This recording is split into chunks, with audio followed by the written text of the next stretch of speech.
será que eu sou livre para falar tudo o que eu quiser, quando e como quiser? Você sabe realmente o que é liberdade de expressão e por que tem se falado tanto nela? Será que os filósofos do século XVIII, quando pensaram em liberdade de expressão, imaginavam que hoje iria existir as redes sociais como Facebook e Twitter?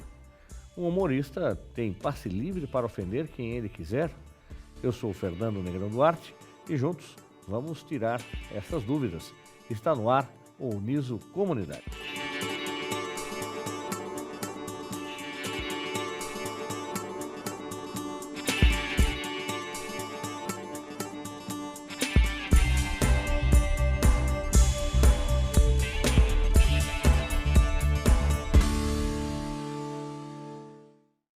A liberdade de expressão é uma garantia constitucional no nosso país, mas será que sabemos mesmo como usá-la?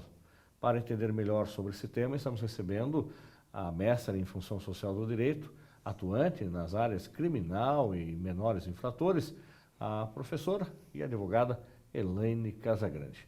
Professora, muito obrigado pela sua presença aqui nos nossos estúdios, nesse novo formato do Uniso Comunidade, para quem está nos acompanhando agora pela rádio e pela televisão.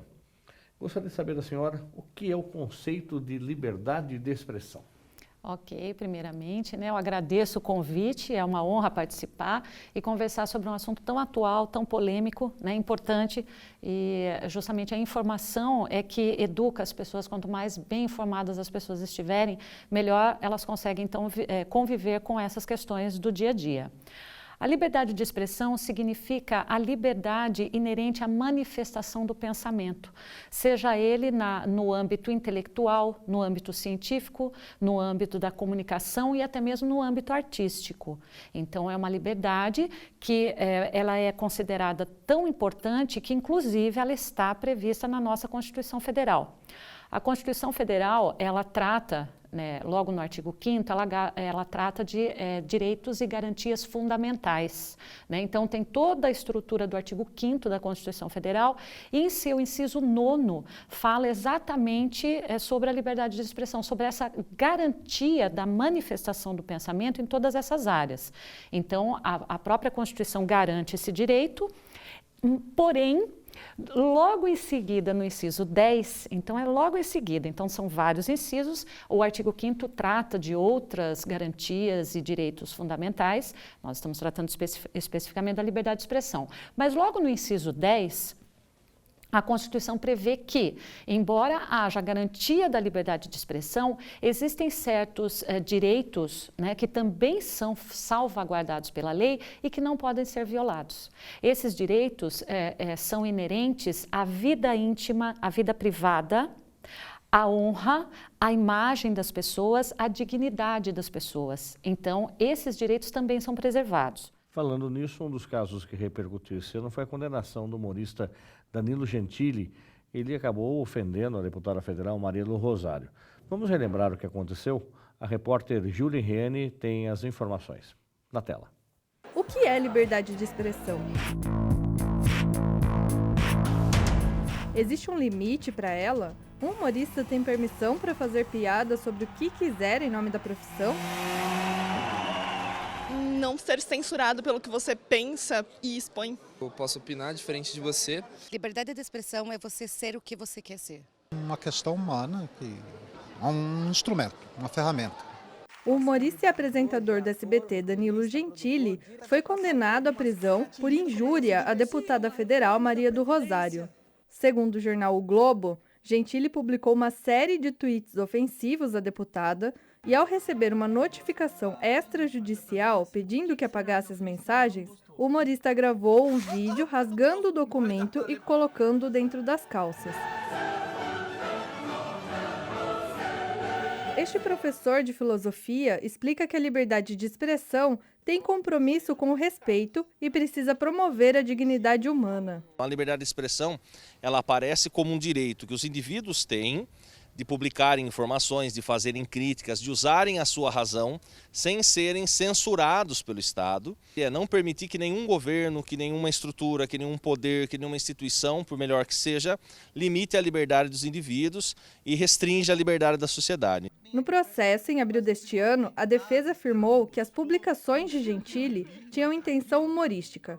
O professor ainda fala que não existe piada que não é engraçada, mas existem contextos ainda não esclarecidos. Nem tudo que faz sucesso e é acolhido como importante, como valioso, é bom no sentido do conteúdo. Não só o apresentador, mas é comum as pessoas se esconderem atrás da tela do computador ou do celular para expressar o que pensam. A questão filosófica é se pensar o contexto em que se dão esses compartilhamentos, essas expressões, quer dizer, contextualizar isso e pensar sempre o seguinte, o quanto que os sujeitos são ou não conscientes e livres ao fazê-lo. A Constituição Federal prevê que é livre a manifestação do pensamento, da atividade intelectual e de comunicação, independente de censura. Recentemente, o portal The Intercept Brasil divulgou várias mensagens entre o então juiz Sérgio Moro e o procurador Deltan Dallagnol. Isso abriu um debate na sociedade sobre a parcialidade no julgamento do ex-presidente Lula. Eu acredito que nessa questão o Intercept faz o papel dele, né? Ele está fora do regramento, tá. Mas a justiça brasileira, do jeito que atuou lá atrás, em conluio, em acordo, em conversa com o Ministério Público ou em conversa com outros entes ali, tramando, será que estava realmente dentro da legislação? Tá, então, a gente percebe que ele extravasou ao fazer esse tipo de comentário, ao condenar a prisão o comediante, a juíza estaria fazendo uma censura ao humorista Danilo Gentili? Veja, o inciso 9º do artigo 5º vai ficar até um pouco repetitivo, mas a gente grava pela repetição, né? Mas o inciso 9º do artigo 5º da Constituição Federal, ele é claro, ele veda a censura. Então, efetivamente, não é o caso de censura. Não é o caso de prisão. Censura com prisão. Veja, vamos explicar são duas coisas completamente diferentes. Então, vamos lá. Nós dissemos que, imediatamente, o inciso 10, ele prevê, então, que a liberdade de expressão não poderá, então, ofender a vida privada, a intimidade, a honra das pessoas. A conduta do Danilo Gentili, e isso está na Constituição. Aí veio o Código Penal e ele tem um capítulo chamado dos crimes contra a honra, onde nós vemos previstas as condutas de calúnia, difamação e injúria. Essas condutas correspondem exatamente aos artigos 138, 139 e 140 do Código Penal. Vamos lá com uma pergunta que nós temos agora do público para a senhora. Vamos acompanhar. Ele está certo, se ele está errado, se realmente ele tem que ser mesmo condenado. Então... Ele está certo, ele está errado? Que eu pergunto? Pois é. Então, como eu expliquei anteriormente, então, quando existe a suspeita do cometimento de uma conduta que seja crime, por isso é instaurado um inquérito policial e por isso há um processo. E foi justamente esse que é chamado de persecução penal, é o conjunto do inquérito mais o processo. Então, o Danilo Gentili ele foi submetido, né, a essa investigação policial e depois a um processo onde a juíza da vara criminal ela se convenceu da existência do delito. Como eu disse, ele teve direito à defesa, porém as provas não o convenceram. Veja, nós tivemos também recentemente o caso do goleiro Neymar, né?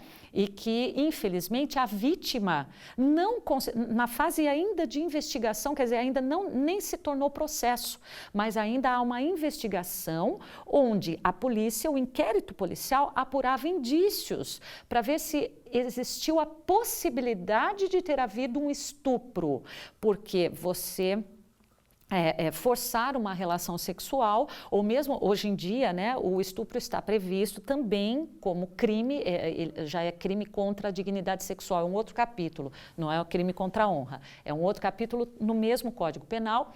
E o que aconteceu ali? O artigo 213 do Código Penal prevê que se alguém for constrangido a praticar qualquer ato libidinoso é qualquer ato que se refira a libido, ao desejo sexual. Então, é uma forma tão genérica, porque hoje, então, com a nova previsão, que é o artigo 213, as pessoas têm que consentir. Carinho, beijo, passada de mão, tudo aquilo que satisfaça a libido, né? Porque se uma pessoa diz não, e a outra insiste, nós poderemos estar diante dessa conduta prevista como estupro.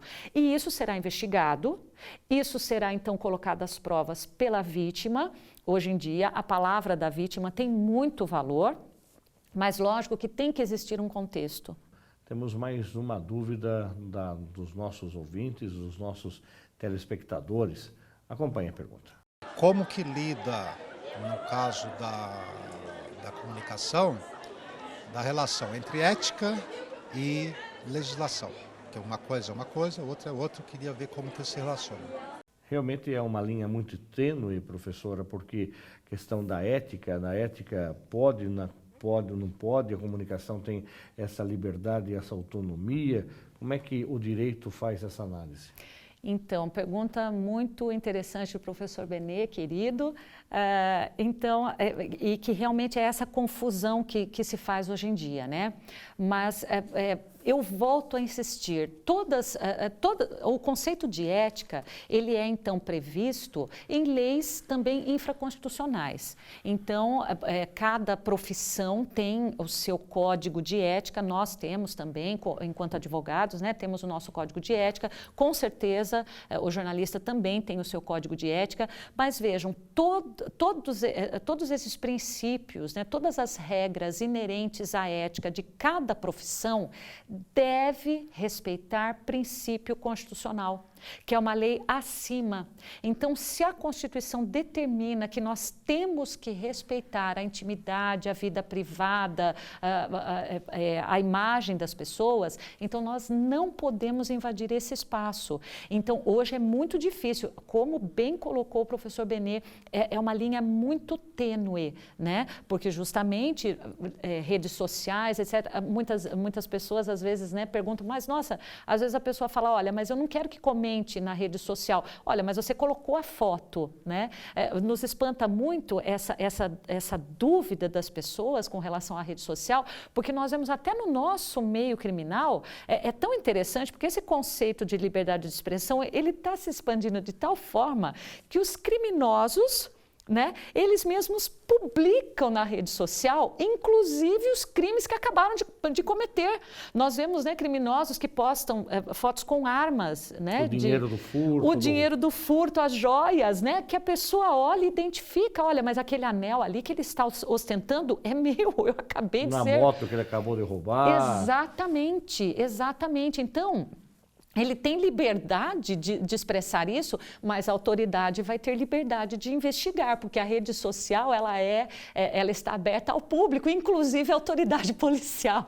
Então, né, fica a dica, porque você não pode. Então, são esses limites. Como é que você publica aquilo como um direito, né, da sua liberdade de expressão? Olha, eu pratiquei a conduta e vou publicar, porque né, para se vangloriar dentre os seus semelhantes, mas isso está ofendendo diretamente o bem jurídico protegido pela lei, pelo próprio Código Penal. Com certeza um assunto que renderia muito e muitos outros questionamentos, mas acho que esclareceu para você como fazer, como se comportar, como agir nessas redes sociais, principalmente no dia de hoje, o que falar, como falar e como se manifestar aí dentro da sua liberdade de expressão, mas, como ficou claro, o que a doutora Elaine falou, você pode ter seus direitos, mas tem também as suas responsabilidades. Exatamente. Né? Eu agradeço imensamente a oportunidade e me coloco à disposição para eventuais outras questões, outras pautas. Tá certo, muito obrigado. O News Comunidade fica por aqui. Obrigado pela sua companhia. Nos siga nas redes sociais. Até o próximo programa. Até lá!